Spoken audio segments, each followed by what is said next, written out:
Hello guys, কেমন আছো তোমরা সবাই?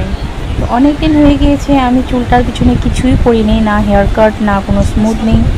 তো 2 বছর হয়ে গিয়েছে, এভাবেই রয়েছে। তো আজকে ফাইনালি ভাবছি যাব একটা নতুন লুক। জানি না কেমন লাগবে, না আরও বাজে লাগবে, পেতনি লাগবে, কী লাগবে জানি না। যাই হোক, হাজব্যান্ডের তো একটু টাকা ধ্বংস করতেই হবে, তাই আজকে আমি ফাইনালি যাচ্ছি পার্লারে। তো তারপর আসার পর তোমাদের দেখাচ্ছি কীরকম লাগছে দেখতে। এখন চলো, টাটা, বাই। পৌঁছে গেলাম পার্লারে, আর এখানে আমার অলরেডি হেয়ার ওয়াশ করা স্টার্ট হয়ে গিয়েছে। আর এই তিন দিক থেকে তিনজনে যেভাবে ধরেছে, জানি না আজকে কী হবে।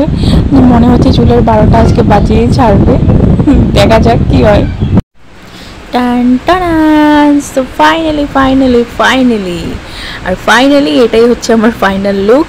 তো যাই হোক, ভেবেছিলাম অনেক বেশি অদ্ভুত লাগবে, কিন্তু যতটা ভেবেছিলাম মনে হচ্ছে ততটাও অত অদ্ভুত লাগছে না। দেখো তোমরা কেমন লাগছে। আর মা তো একটু বকাবকি করবেই, একটু না অনেক বেশিই বকাবকি করেছে। মানে এত লম্বা চুল ছিল, কেটে চুলের ষষ্ঠী পূজা করে দিয়েছি, তাই জন্য বকাটা তো খাবোই, সেটা স্বাভাবিক। তো চলো, টাটা।